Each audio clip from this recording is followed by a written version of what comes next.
everybody. Okay, so nice to see you all. Today we are presenting the AMI only results from the latest Agency Edge study that got presented at Content Marketing World a couple of weeks ago. I'll mention the visualization that you're seeing, you will have access to. I will send Drew a link so that only you guys can get access to the full set of results. We're going to go through it fairly quickly because we've got an hour and there's a lot in here. So, and I want to make sure we have time for questions. So don't worry, you'll have access to the whole thing.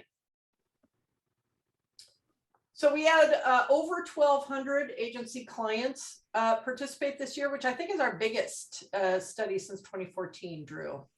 So does the white mean that no one from the Dakotas cared to participate in our? That's true. No one from the Dakotas participated. Oh, well, I know.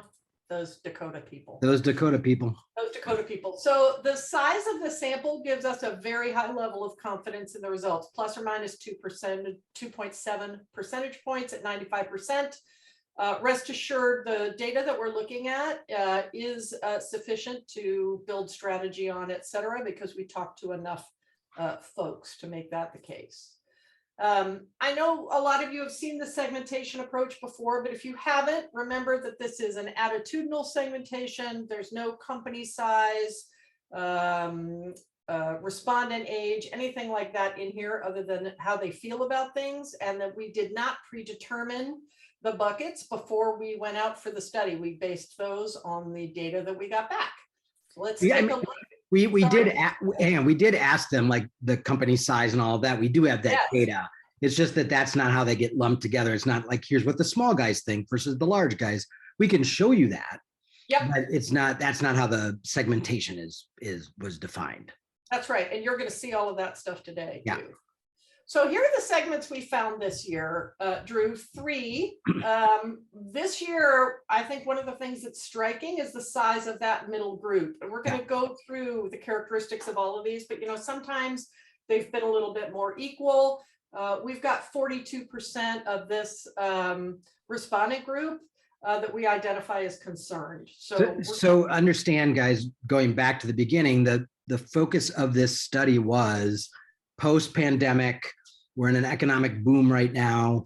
How are clients feeling about the economy, about their work, about their relationship with agencies? So we were basically saying, in this moment in time, how are you feeling, specifically around your agency relationship? So when they're committed to the agency relationship or concerned about their agency relationship, or they want a close relationship, that's the context of how these segments got named and the core content of the research and the questions that we asked. So just, you need to have that landscape to understand what we're about to show you. For sure. Thank you, Drew. And this data is very recent. It's from July and August this year. Yeah. So very recent. So let's dive into the committed, which are 25%. I think if you've seen our studies before, you're not going to be surprised by this group. We've seen folks like this before. They highly value their agencies. They believe they're worth the cost. One thing we do see is that for this group, agencies that are true experts in our space are worth spending a little more for. For these folks, marketing is a top priority. They do prefer to work with one agency. Some of that is a function of size to some extent with this group, but they are looking for recognized expertise in tactics, in their space, et cetera, but really want a very sort of deep and abiding relationship with their agencies.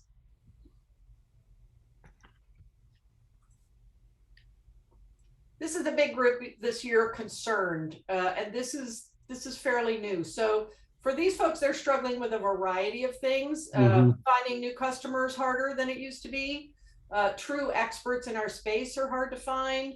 Employee sourcing difficulties, and a set of worries here that range from how economic conditions are going to create challenges for them to consumer behavior changes doing the same thing, and then shifts in employee expectation creating challenges for the agencies. So they're a little anxious, these folks.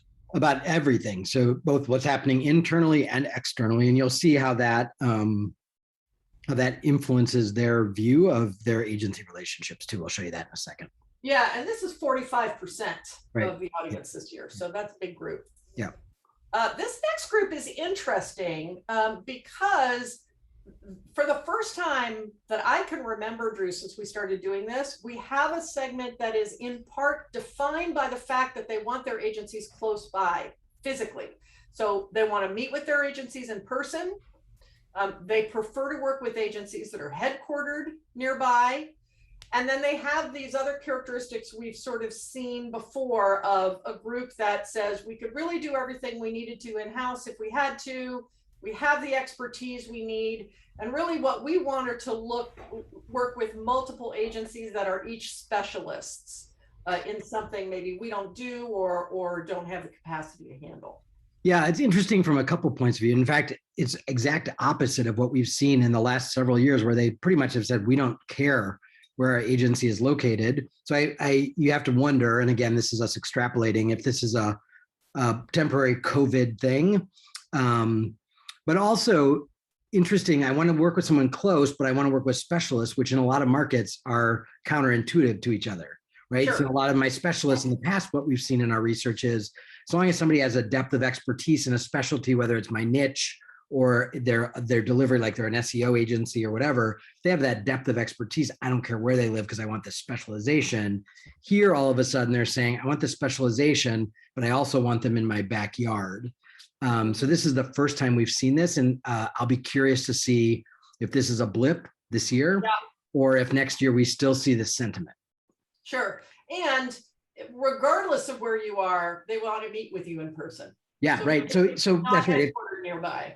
Yeah. So if you're working with clients that are, or you're niched, and again, you're getting clients from all over your country, wherever that is, understand that.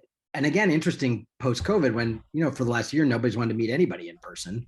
Yeah. Now they want to hang out with you in a conference room. And so again, you have to wonder how much of this is temporary, or is it a new shift that, whether it was COVID created or not, will stick around for a while. So it'd be interesting to see. It will be interesting to see. Yeah. Excuse me. As always, we have some attributes that didn't end up defining particular groups.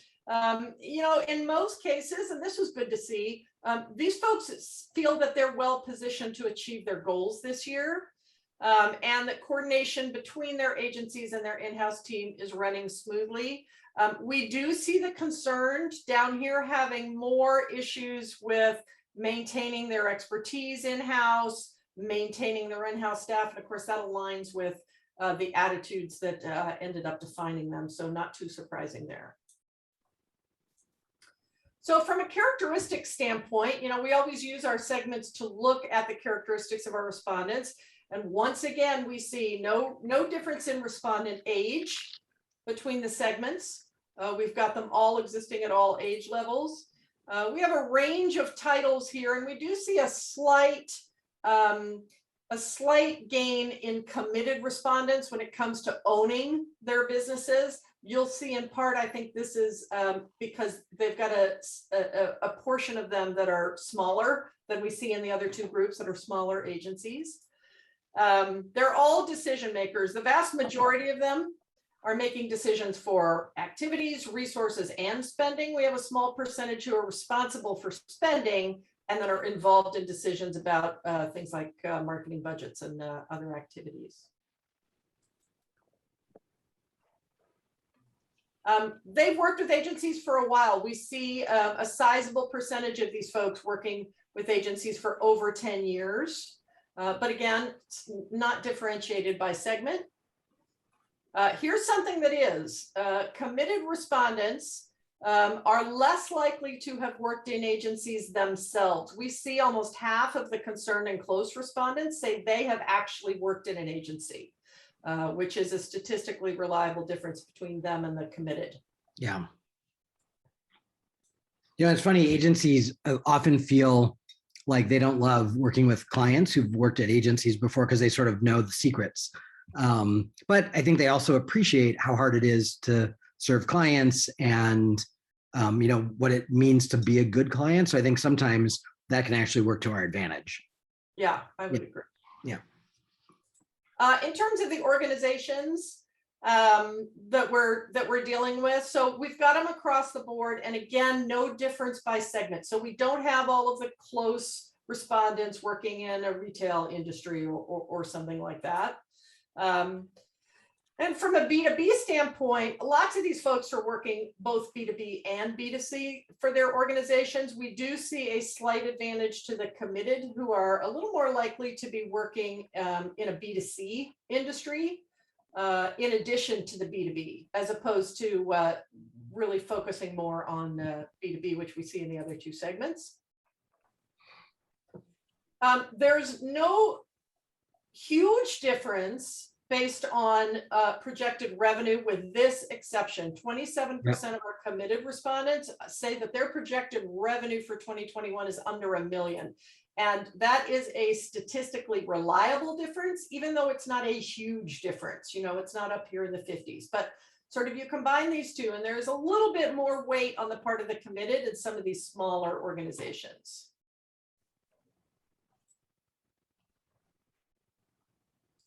They're significantly, again, more likely to have a marketing budget of less than $250,000 on those committed. It's only 37%, but that's significantly more than we see in either of the other two segments. Other than that, everybody's distributed across the budget range. So we don't have overall, you know, concerned that have terrible small budgets and close that have really big ones. Again, you know, this gets back to the, none of these segments are good or bad, but one of these segments is probably good or bad for your agency. And so you have to take both the good and the bad. So if you look at the committed characteristics and go, oh my gosh, that's the client we can delight, you have to know that, you know, odds are a little more likely that they're going to have a smaller budget. Yeah. You got to take the good with the bad. For sure. Or the bad with the good, I guess, maybe. For sure. Once again, Drew, 72% of our folks working with multiple agencies. We have a little bump here with the committed working with only one, but still the majority of them have more than one agency that they're working with. So that aligns with what we've seen year over year. I was going to say that we've seen that, you know, for the last decade. You know, I think the idea that your clients are only going to work with you and only you, everybody is dating multiple agencies for the most part. And so, you know, again, as we've talked about in the past, we have to learn how to be a good agency partner, not only to our clients, but sometimes to our competitors who are sharing that client. Because one of the things we've heard loud and clear in previous studies was the agency that misbehaves, that throws the other agencies under the bus, is the agency that gets escorted to the door. So we've got to find a way to be a good collaborator, even with competitors. Yep. Most of these folks are working with a mix of remote and in-office work right now. We've got about 20-25% of them are doing either one or the other, but about half of them are doing a combination. And most of them have a full-time in-house marketing team, regardless of segment. The size of that team could vary. We do see a slight, again, with the committed, slightly smaller preference for, greater preference for smaller teams, but not much difference across the board. So again, segment isn't about what your in-house resources look like in terms of your team. Okay, so in terms of the kinds of things that are affecting agencies and marketing, I found this chart really interesting. So this is the marketing tactics that they are pursuing in the next year. If we look at everybody, we could see online advertising, social media marketing, website development, et cetera, et cetera. And you could look at those percentages, but what is striking to me is look at the committed. So even though they tend to have a slightly greater percentage of smaller organizations in them, they are often leading the charge with regard to many of these tactics that they plan to pursue in the next year. Lots of stuff going on with the committed, for sure. Yeah. We don't see a difference between these groups in terms of the percentage of work that they are outsourcing. You know, a fair number of them are outsourcing at least a quarter of their marketing work, but it's not differing by segment. Two slides here on important agency characteristics. So this is the top half. And we've seen this before with this group that sort of looks like the very closely held agency relationship group, Drew. Higher bar for what they Right. want from an Yeah. agency. So, Right. bigger percentages in terms of listening to us. We've seen listening to us and understanding our business before. One of the things that's very high on the list this year across all segments. Again, for the first time. Yeah, 100% satisfaction guarantee, significant appeal. About 50% of respondents to say that is one of the most important things that they are looking for in a marketing agency today. Well, and again, you can see, they're stressed out, they're post-pandemic, they're trying to make up for 2020 losses. They're probably feeling like their neck is, on the chopping block. So it makes sense intellectually why they would ask for something so unreasonable as Yep. 100% guarantee, right? And in fact, for the concerned and close, this is the thing most selected by those two groups, is that Right. satisfaction guarantee, not for the committed, but it is definitely something that a question is going to come up sooner or later if it hasn't Yeah. already. with these Yeah. groups. So again, part of what this research is to help you sort of prep for what you might be asked or be required to do. And so having some language around guarantees or lack thereof, probably in your back pocket is a good idea. Yep. I want to point out, first of all, ability to work well virtually, much more important to the committed than to the other two groups. Reputation as a thought leader in our space, very high on the list, more so for the committed. And we've got a number of sort of expertise elements here, expertise in a particular marketing approach, a particular audience, whatever, all on the top of the list. And that's one of the things we saw across all three groups this year, is real significant interest in specialized expertise. Yeah. And thought leadership. And again, this is not new. We've been seeing this trend has been showing up really since we started the research almost a decade ago. Clients want to believe that we really get their industry and that we have a depth of expertise, not only in what we do, the marketing stuff, but in what they do. And they're willing to pay a premium for it. And so this continues that trend. Here's the bottom half of the list, and I've just got it so you can see it, but things like offices and how big your staff is. Here's awards received. We've seen this before, Drew, but it's lower on the list than we've seen it before. Right. I was going to say, normally it was a much higher thing.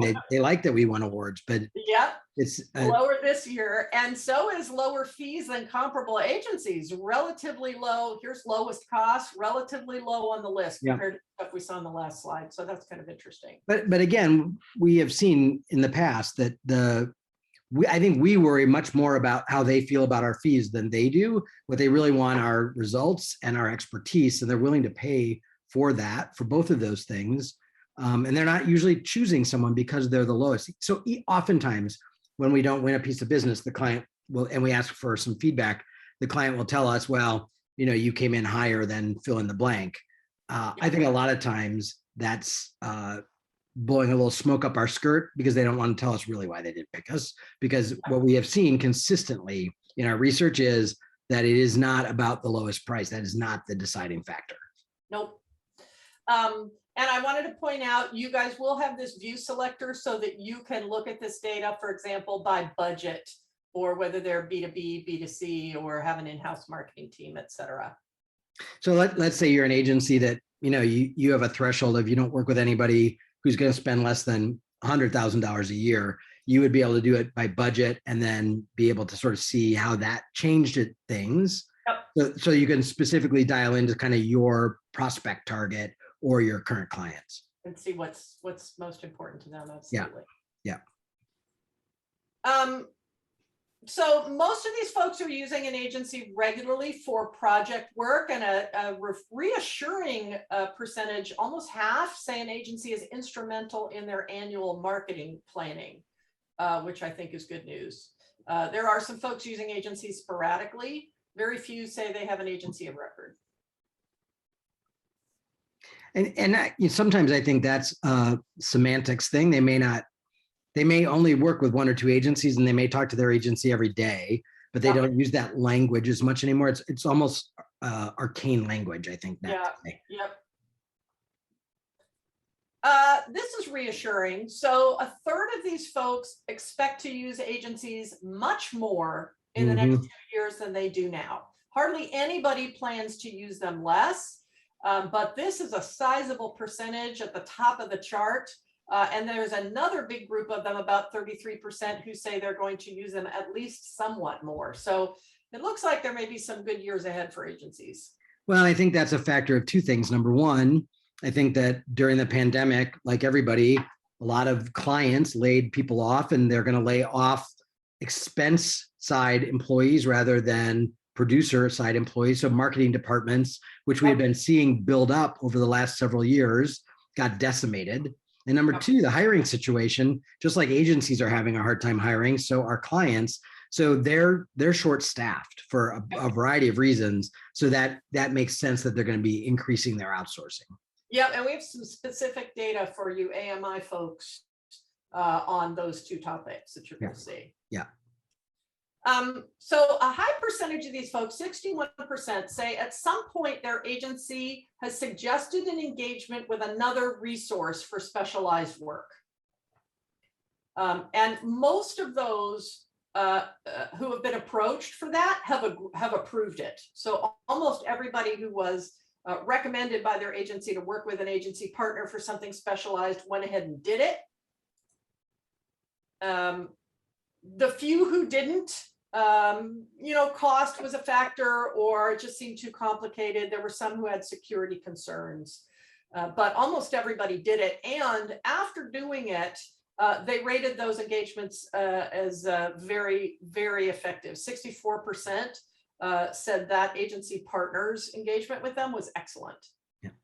So again, this is a reminder that we don't have to keep it all in-house. We just have to be the conduit to getting things done, and that when we have a client's confidence, they are willing to open up the door to another partner that we've pre-recommended, and that, that most of the time we get that right.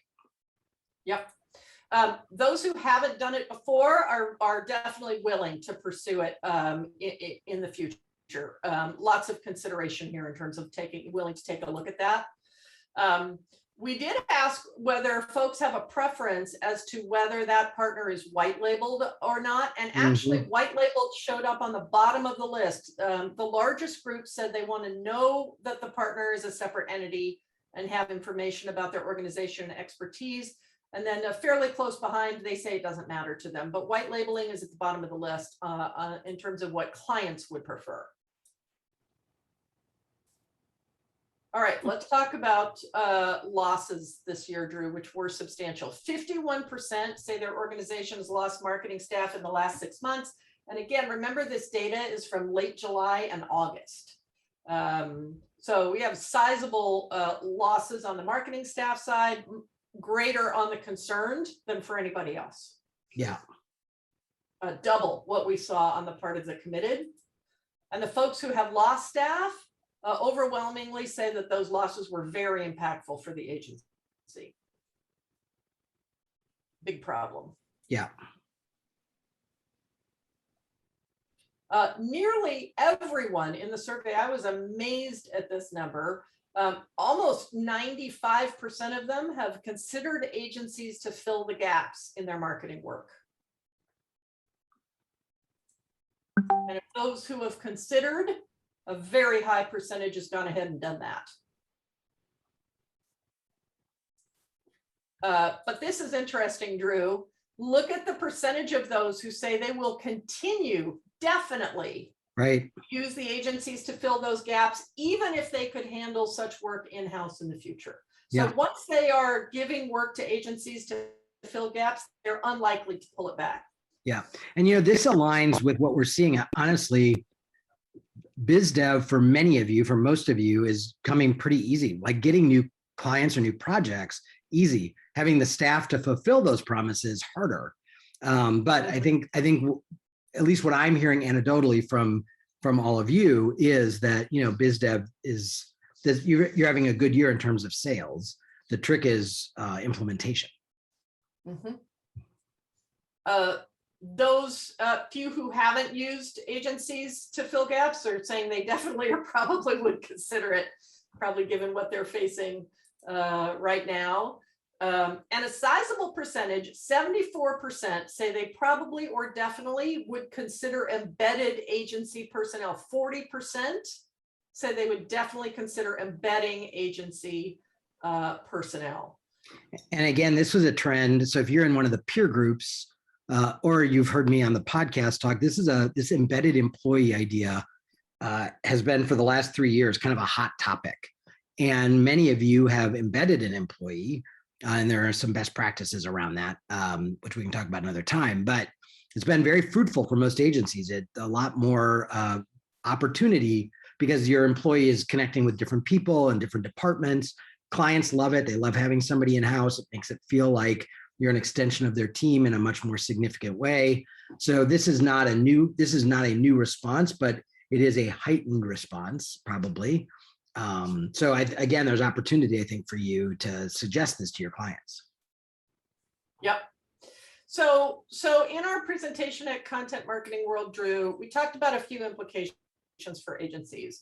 One of them you've already brought up, which is that these committed clients are pursuing a broader range of things. 40% of them have large budgets, but a good chunk of them are smaller. So that's something to think about when you're sort of weighing those folks. The other was that the concerned group is dealing with issues that are bigger than just their marketing. Yeah. So one of the questions that we got at Content Marketing World was, well, what does that mean for us as an agency? Like, are we supposed to, should we be trying to figure out how to help them with things like employee retention and marketing for recruiting and some of those kinds of things that may be out of sort of the normal course of business for an agency relationship? Yeah, and I think our response is, yeah. I mean, our clients hire us not because they want to buy marketing stuff. It's because they need to solve business problems. And the better we are at helping them solve their business problems, regardless of how aligned or not aligned they are with sales, the better we are. So a lot of agencies are really dipping their toe they're not just dipping their toe, they're knee deep in the waters of employee recruitment and retention, because quite honestly, that's a problem across the board in every industry right now. And if we can help through better communications, help our clients keep and attract and keep good employees, that makes us very valuable right now. So lots of agencies are expanding their footprint with clients by solving new kinds of problems for their clients beyond the sort of traditional marketing and sales. And some of you have always done that.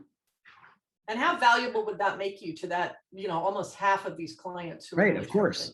Well, and I think it also demonstrates the fact that, you truly are a partner caring about their business. And it doesn't really matter what aspect of their business that you can be helpful. Again, it may be in a strategic way, it may be in a sounding board way, it may be in an implementation way. But, I think it's our job to come alongside our clients and help them solve their business problems, whatever those are, if we can. For sure. Oh, are you the Jim? The other thing, one of the other things we called out. Hang on. Somebody's got to mute themselves, please. Do you want to? Hold on. We're going to shoot Bill on Tuesday afternoon. Right. Hang on, Susan. I have to unmute you.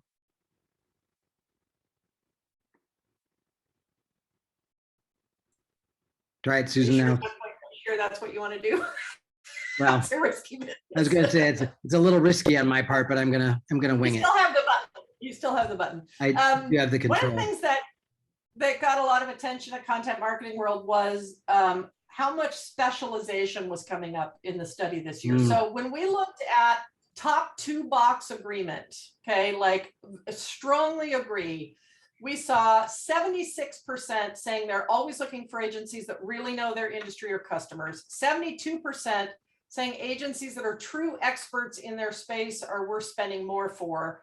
68% always looking for agencies with recognized expertise in a particular tactic. Hey, Susan, advance the slide. I think you're still on. It's not on a slide. It's on. Okay. All right. Got it. Content marketing. All right. 57% prefer working with agencies that have a specific niche, strongly prefer, and 56% strongly agree that true agency experts in their space are hard to find. And you know, they just were pervasive across what we saw in terms of the different segments. So that is more pronounced than we've seen it in previous studies. Yep. And then the you know, opportunities for more reliance on agencies, I thought was interesting, Yep, absolutely. encouraging. So that's it for the data. We'll send you guys all that and you can root around in it. We'll have an executive summary for you with an AMI only addendum for your stuff. But I guess, yeah, Rich, Bill's getting shot. If you guys have any questions, you're certainly welcome to unmute or put something in the chat. And if you don't have any questions, we can give you back some time in your day. So we, as always, we hold data back from what we share with the general public. So, you know, we'll have some verbatims and other things for you that no one else will see. So I will be emailing out all of you a link to this video, but also the enhanced executive summary. So the executive summary that's on Susan's website or the AMI website is the truncated version for the general public. You guys get a much more robust version. So do you have questions for us about the data or anything we saw? Or do you want to slice and dice this information in a certain way? Do you want to see it by a certain size or anything like that? I'm watching the chat. Not seeing anything. No, you can unmute yourself as well, I think, or you can ask me to unmute you.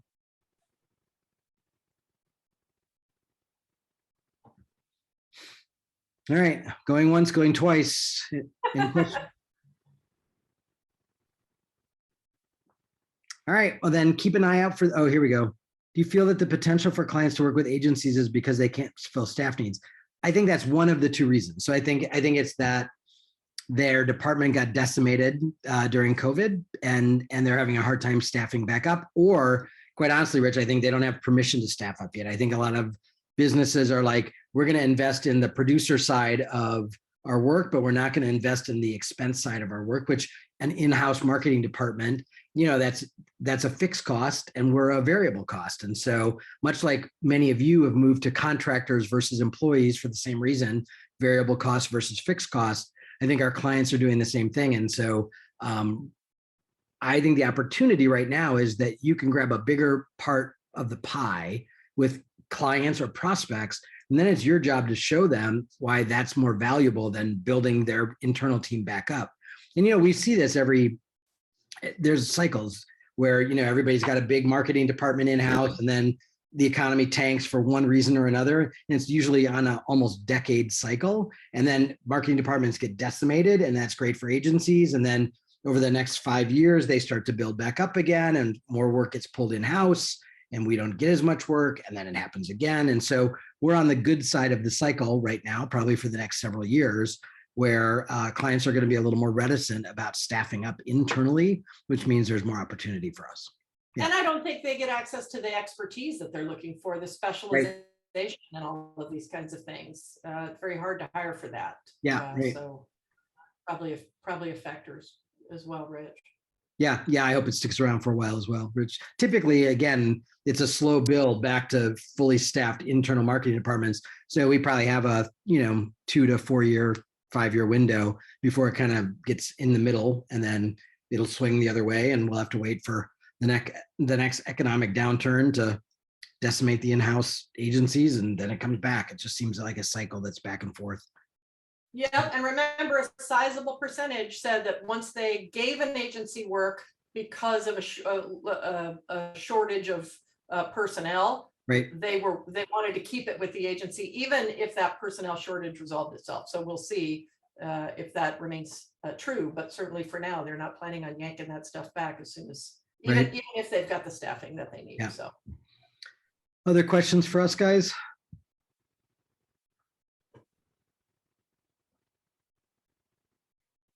All right, well, hopefully this was helpful.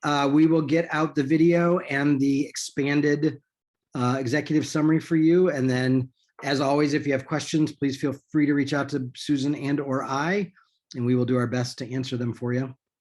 thanks, everybody. All right, guys. Thank you. Bye.